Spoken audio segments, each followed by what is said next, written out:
Good evening, Lakeview families. Thank you for joining us this evening. I'm going to give it a few seconds just to make sure that everything has come through on the other end. I'm going to share my screen.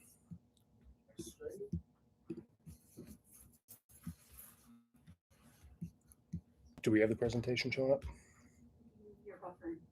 Okay. Give me a few seconds just to make sure everything's working on our end and it's coming through clearly to you, and then we'll start our presentation again. Thank you for joining us. Give us just a few seconds to make sure everything is working properly. Everything's working? Perfect. So thank you again, families, for joining us this evening. I am Ben Baptist. I'm the building principal at Lakeview Junior High. Tonight, we are going to go over just an introduction to this year's scheduling process. On the screen right now, you will see what we call the admin counselor team or the front office team here at Lakeview. Tonight, I am joined in the room by Andrea Patridge, our lead assistant principal, Joetta Gregory, one of our assistant principals, and then Dr. Sarah Geiger, one of our school counselors. Dr. Geiger works with students' last names G through M. Chad Gill works with students' last names A through F. And Mr. Max works with students' last names N through Z. Next year, let me see if I get this right, I believe Mrs. Gregory will be working with 8th grade students, and Mrs. Patridge will be working with 7th grade students. And Mr. Fisher there is our Dean of Students, so he works with everybody. So everyone gets to see that nice smiling face of his. Tonight, we are mainly going to cover these items listed. We're going to go over what a typical day looks like. We're going to go over our bell schedule. We will look at the scheduling hub and the scheduling process. We'll go over the different classes that we offer, the core classes and the elective classes, and then we will save time for Q&A at the end. We do have Mrs. Patridge, Mrs. Gregory, and Dr. Geiger. As I said, they are in the room. They are monitoring the chat. So if you have any questions throughout the presentation, feel free to throw those in the chat. They will either ask those questions to me that I can answer on the presentation, or they will type in a response. And then again, we will have time at the end for Q&A. Keep in mind, we do have an in-person meeting scheduled tomorrow starting at 7 o'clock in our gymnasium if you would like to join us as well. It will be the same presentation that we are going over right now. So we do offer a virtual and an in-person just to make sure we try to get to as many people and as many families as possible. But if you would like to come in person as well, we are offering that at 7 o'clock tomorrow night in our gymnasium. So what a typical day looks like at Lakeview: we run a 9-period day. We start at 7:15 in the morning, so we are the earliest start time in the district. Buses start rolling around 6:30. I don't know if students are picked up before 6:40, but it is a very early start, especially for those students coming from the middle school. So first period starts at 7:15. The benefit is because we do start so early, we're also ending early as well. So our last bell of the day ends at 2:10 in the afternoon. So our day for the students is 7:15 in the morning until 2:10 in the afternoon. You will see we run a bell schedule that is more similar to a high school setup rather than a middle school. We do not have blocks like our middle schools have. Each period is roughly 43 minutes in length. I will say that one thing we are looking at next year, you'll see we have 5 lunch periods running from 4th to 8th period. We are looking next year at shifting that back a little bit, running lunches 5th through 9th. 9:32 is currently our first lunch period of the day. It's very early. Some might call that breakfast. So we are looking at moving that later in the day. So it's closer to a typical lunchtime. But again, given our early start to the day, lunch does start pretty early for us. This is what a sample schedule will look like. So again, we have that 9-period day. I will point out 3rd period is a common E&I time throughout the building. E&I stands for enrichment and intervention. During this time, students are with a teacher who is linked with their team. And I'll go into teaming a little bit more in a few minutes. But 3rd period is a common E&I time for 29 minutes, where our building devotes that time to enrichment and intervention. The other 8 periods are going to be made up of your 4 core content areas: math, science, social studies, and English, a lunch period, a study hall period, and then 2 electives. So those will be your 9 periods. And as I advance through this, you'll see again your 4 core classes on this sample schedule. You have math, science, social studies, and English. Those courses are going to stay in the same period all year. So if you have first period math to start the year, it's going to stay the same the entire year. It's not going to shift times throughout your day. Your E&I, again, like I talked about, that is a building-wide E&I time 3rd period. Your lunch period might change throughout the year, depending on the quarter, depending on what other electives you or your student is in. And then we have time for study halls as well. So especially coming into the junior high, study hall is something we added in 3 or 4 years ago. We went for a number of years without it. We've seen a lot of benefits with study halls just because it gives students a break in their day, gives them time to kind of breathe, reflect on the coursework that they've gone through that day, and it gives them time to catch up. They might be doing some sustained silent reading. They could be working on iReady or Alex. They could be working on homework, or it could just be a free period where they're using as a break. So we do encourage all of our students to have a study hall. It is going to be on every student's schedule because it does offer that break. And then we'll get into elective offerings in a little bit. Depending on the electives that you sign up for, some electives might last all 4 quarters. And again, if that is the case, this might be band or orchestra or choir or a world language class. You'll see this sample schedule, that 4-quarter elective is 8th period. If it is a full year elective, it will stay the same period all year. Some electives will be a semester for 2 quarters, and most of our electives are 1 quarter long. The scheduling process, we have already gone in and registered students in their core classes. This is based on the classes that students are currently in their 6th or 7th grade year. So those courses have a natural progression. If you have questions about the placement for your student in any of those core classes, again, math, science, social studies, or English, please feel free to reach out to me or any of the counselors or the assistant principals, and we can give you more information on why or where your student was placed. The only thing that you and your students need to worry about is registering and selecting their electives that they would like to take next year at the junior high. This is a common question that we get every year. We have several families whose students are on an individualized education plan, an IEP, and receive special education services. Scheduling looks a little different just because we need to make sure that the support and the classes that the students are in are aligned with the services, goals, and minutes as outlined by the IEP. So the student still has the flexibility to choose electives that they would like to be in, but we are also going to take a look at the IEP to make sure that they are in the right co-taught classes. They might need tutoring. They might need an independent reading class. They might need some related services like OT or APE. So we take all of this into consideration when building those schedules. But if you have specific questions for special education scheduling, please reach out to our special education coordinator, Brittany Turnbull. Her email is there on the screen. She is Lakeview's special education coordinator. She is also the special education coordinator at Tollgate Middle School. So those families coming from Tollgate, you are already familiar with her. So she is the same person you will reach out to with scheduling related questions for IEPs for next year. If you have gifted related questions or gifted services questions, please reach out to Todd Stanley. Todd is the gifted services coordinator for the district.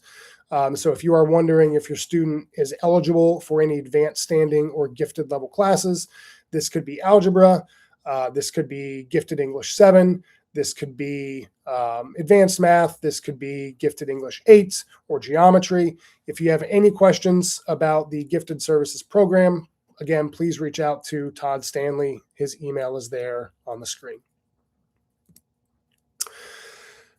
For our scheduling process, it really starts with the scheduling hub, and I'm going to take you through this pretty quickly.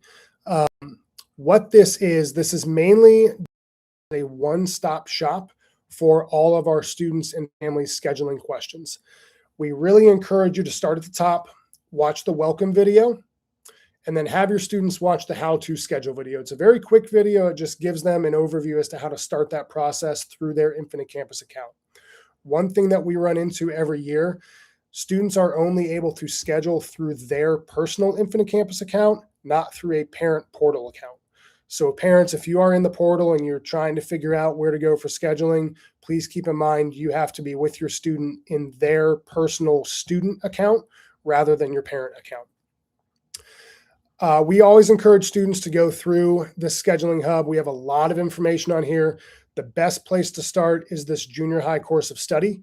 It is going to be the main piece of literature that covers every course and gives a description of every course that is offered, core and elective, at the junior high. So I would really encourage you to start at that 26-27 program of studies. Students can also access this junior high elective request worksheet.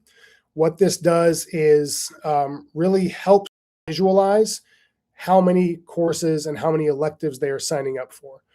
What we ask students to do is sign up for 8 units of electives for the entire school year. They can sign up for more, but they need to sign up for at least 8 units. So next to each elective, you'll see the number of units. This also stands for the number of quarters that this elective is. So personal development, for example, is 1 unit. It's 1 quarter long. Whereas visual arts 2 is 2 units, 2 quarters long, or a semester long. So what you're trying to do with your student is, based on the number of electives they are selecting, those units need to add up to at least 8. On this second page, you can use this to really map out how many units you've selected. So if you are signing up for VA2, you would fill out 2 boxes for VA2. If you sign up for personal development, that will be an additional box. By the end of this process, you want all 8 of those boxes filled up, and that tells you that you've registered for enough electives. We also encourage our students to sign up for at least 4 alternates, because based on the scheduling process, some electives are only offered at certain points during the year. Students may not get into those electives. So it's good to have backup selections ready to go so students can get into a class that they would like to take. Back to the scheduling hub. The middle part and the middle column and the right column in this top section, these are electives videos. These are videos that our teachers have put together to give students more understanding as to what they might be signing up for. So we've broken them up into different topics or different areas of interest. So if your student is really technology driven maybe in Project Lead the Way, they might want to look at this section because it goes a lot into the computer science classes that we offer. So app creators, automation and robotics, video game programming, medical detectives 1 and 2 is a favorite of our students. So I would encourage our students to click on these links and watch those videos. That'll give them a much better understanding as to what they might be signing up for, more than that description in the course of study. Down below, you'll see information on our year-long electives. You will see our Lakeview Athletics website. And then for those of you, since you're watching this video, you will be attending Lakeview. You can see information as to our Instagram. You can see last year's scheduling video, which will be very similar to the one you're currently watching. And then the scheduling meeting slideshow, this will be what is presented tomorrow. If you have any questions at all throughout the entire scheduling process, even after tonight, please use this Google form at the bottom of the hub. I do need to make sure that we've turned that on for this year. But please use that Google form. We monitor that every day throughout the process, and someone will get back to you with a question. Students, you can use that as well, and we will get back to you as soon as we can with an answer to your question related to scheduling. And the form is active. And the form is active. They've confirmed that, so that is great. So feel free to use that throughout this process. Okay, back to our presentation. Again, Scheduling Hub, we've created for it to be a one-stop shop for you. So hopefully that'll answer a lot of the questions that you have as you work through that process. As I talked about, don't miss the how-to video and the PDF instructions for how to access the scheduling or the course registration in Infinite Campus. And then that Google form that I mentioned, if you have a question, you can't find the answer in the hub, click that link at the bottom. Submit your question and we will get back to you as soon as we can. A little bit more information about the elective courses. At the junior high, we do offer a few electives that offer high school credit. especially for our 7th grade students. So some of these are open to our 7th grade students. I really want to caution our 7th grade students and families to think very long and hard about signing up for a high school credit class as a 7th grader. What this does is start your high school transcript. So it is a different process than the junior high. We like to think of the junior high as a playground. It's a fail-safe playground. We're not working towards graduation yet. We are a mini high school in the way we're set up, especially with our bell schedule and the classes that we offer. But we are a fail-safe playground in the fact that if students make a mistake down here and it's a junior high course, they're not starting off high school in any negative way. With the high school credit electives, these start the student's high school transcript. So let's say, for example, a student wants to take Spanish 1A as a 7th grader. They like the idea of learning a different language, but they might also play a fall sport. And they come into the junior high, they're in 6 classes. 1 is a new language. They have a fall sport. They don't have a study hall. That's a lot to take on all at once. And what we don't want to happen is students start their junior high experience from a negative standpoint in terms of already falling behind with high school graduation requirements. So please, students and families, talk about whether or not you are ready for a high school course. There's always 8th grade if you want to take those courses, because again, it does start your high school transcript. And unfortunately, if a student does fail a high school credit course, that F is going to be on the high school transcript. So please have a conversation about whether or not your student is ready for that high school course. And keep in mind, there's always 8th grade if you would like to try a little later on in your junior high experience. As 7th graders, the options that you have are Theater 1. It is a half elective credit for high school. PE 9, you have to have taken our junior high phys ed course first. That is a quarter elective for high school credit. And then the only option that our 7th grade students have for world language is Spanish 1A. We have taken our Spanish 1 curriculum. We've broken it down into 2 years. So it is the same Spanish 1 course. Half of it is taught in the 7th grade year over a full year. So it's slowed down. Teachers have a lot more time to really build the basic foundational language skills with students. And then they take the second half of that course as an 8th grader. Once they complete both years, they have that full year Spanish credit. If students would like to take that full course just in 1 year, they can take it as an 8th grader, take the full year Spanish 1 class. The prerequisites you see there for Spanish 1 and French 1, we need students to be proficient or higher on the 7th grade English state test. So those are the high school credit options that we have for our students to junior high. Again, as I noted, high school credit courses, these impact high school GPA from day one. It is the same content, the same pacing, and the same standards as high school credit courses. And there is a 10-day grace period to drop. If it's after those 10 days, the high school has a very specific drop policy. Whereas if you are not passing the class, it's going to show up as a withdrawal failing, and it's going to impact your GPA. So again, all these things to keep in mind if you're considering taking a high school credit elective while in junior high. The deadline for entering requests is Friday, March 6th. So we are at the very beginning of our scheduling process. At the junior high, we are really starting it on Monday for our current 7th grade students. So if you are watching and you're a family of a current 7th grader, we're going to be running a modified schedule on Monday, introducing this year's process to the students and giving them time to work through the scheduling hub. Students will have 2 full weeks to work through this process. The deadline for entering requests is Friday, March 6th. At the end of the day on that Friday, the system is just going to close students out of that program. So whatever they have done in that system at that point, it'll save. Students won't be able to go in at that point and make any other changes. So we're just asking students to be done with their course selection process by the end of the day on Friday, March 6th. We are at the Q&A point. Hopefully I didn't go too fast. If you do have questions, please put those in the chat. Again, we do have Mrs. Patridge, Mrs. Gregory, and Dr. Geiger monitoring that, and they will be feeding me questions as they come up, and I will be answering any. We will stay on for a little bit. So if you don't have any questions and you think that you're caught up to speed and ready to go, You may enjoy the rest of your night. I thank you for joining us, but I will stay on and monitor as questions come in, and we will get to those as they come in. So we'll hang tight for a few minutes.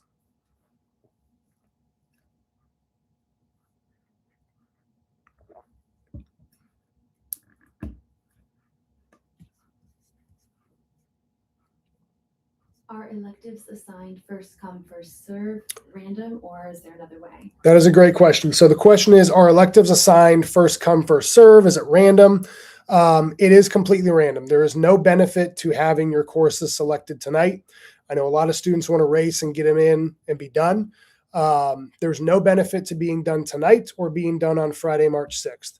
What we do is we work over the summer to build the master schedule, and then we let the system work its magic in terms of flowing students into the correct classes. And it's really all based on whether or not a student chose a class as an elective or an alternate. So the system is going to prioritize the students that, or the classes that students have chosen as electives rather than alternates. But again, there's no benefit in terms of when students lock in their schedules. So take your time. It's really assigned at random. So, if you're the first one to be done with the scheduling process, you still might not get into an elective that you really wanted to get into. And we will do our best to make sure that students are in the classes that they really want. But keep in mind, we have the schedule constraints because we can only offer so many classes at different times during the year. Some electives might only be offered in the fall, some might only be offered in the spring. So it's really just dependent on how the master schedule shakes out and what students are able to get into. They're asking where to locate the scheduling hub, and the school counselors and their site has sent it out, and then the seventh graders, it will be in their team. So the question was where to locate the scheduling hub. If you are a current sixth grade family at Tollgate or Harmon, I believe Mrs. Saxa and Ms. Schilling has sent that out to students. I'm not sure if it was sent as an email to families. I have seen students on the hub, so I know it was sent to students in some way. We can get clarification, or I would talk to your student or reach out to Mrs. Saxer or Ms. Schilling at Tollgate and Harmon if you need that link. And then if you're a current seventh grade student, the scheduling hub will be linked in your seventh grade counselor classroom page by the time we start this process with our students on Monday. Can you share information about the in-person meeting tomorrow? The in-person meeting tomorrow is scheduled for 7 p.m. It'll be in our cafeteria, or sorry, not our cafeteria, our gymnasium, sorry. It'll be pretty much the same thing that we went through with this. We will have, again, an opportunity for question and answer. So if you are someone who likes to have more of an in-person discussion, we typically go into more detail just because families have more questions we've found when it's in person.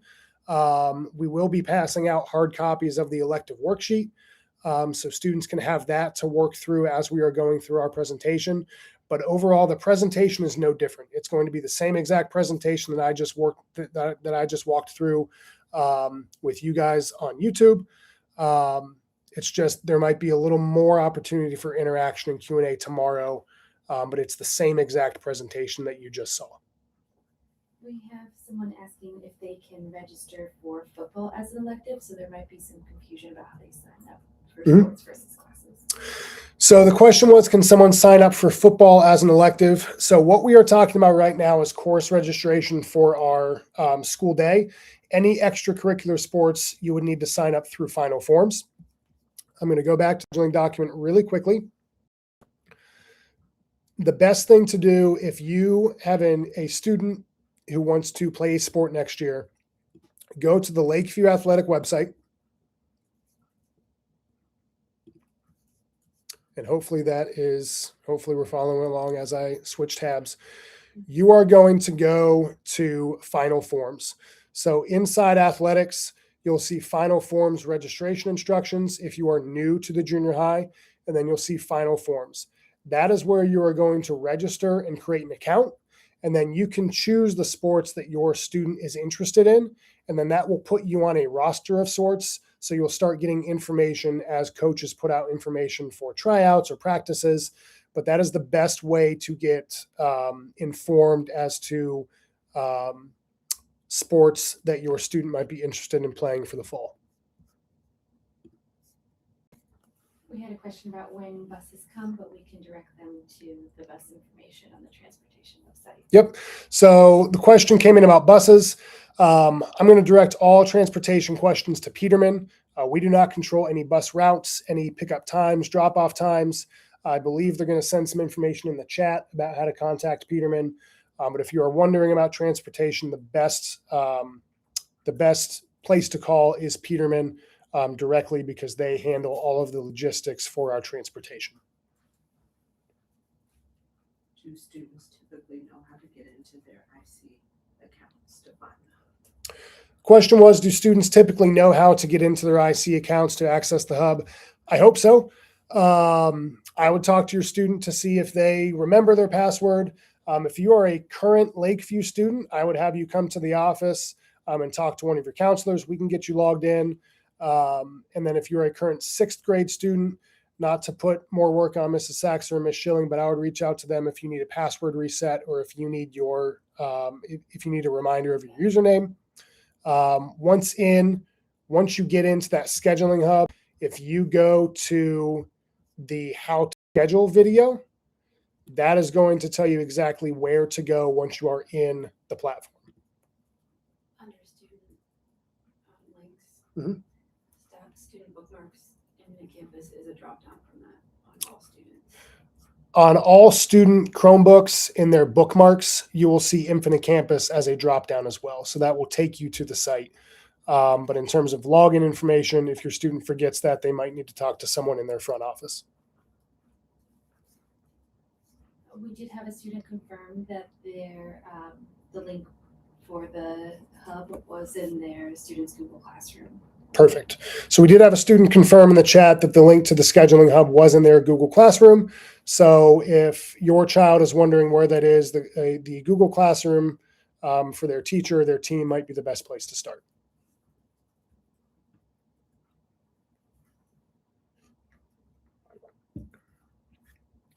Again, I want to thank you for joining us. If you don't have any questions, you can feel free to jump off. I want to thank you for joining us. I am going to stay on for a few more minutes as questions come in to make sure we've addressed everything.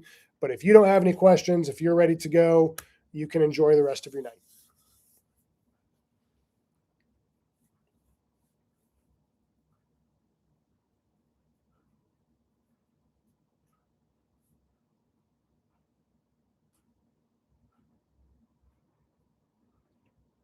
While we are waiting, I'm going to ask my amazing team behind me if they can put contact email addresses in the chat.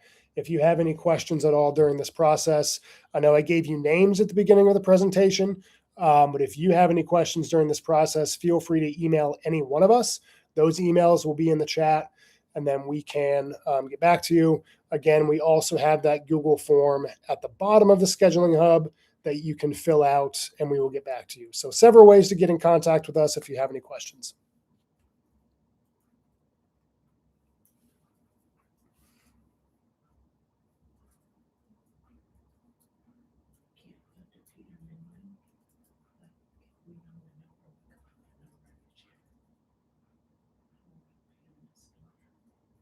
There was a question about Peterman earlier. The phone number for Peterman that they will put in the chat is 614-837-8525. And they'll put that in the chat as well. That's the best contact for Peterman for any transportation related questions.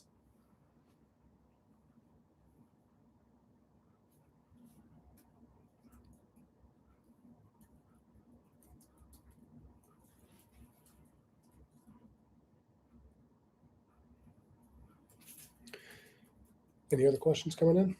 Okay, it is just about 7 o'clock, so we are going to jump off. No other questions are coming in. I want to thank you for joining us tonight. Again, I know it's somewhat of an ask to get families to come to meetings during the week, but I do want to thank you for taking the time to join us. I want to thank my team behind me, Mrs. Patridge, Mrs. Gregory, and Dr. Geiger, for taking time out of their evenings as well to help me through this.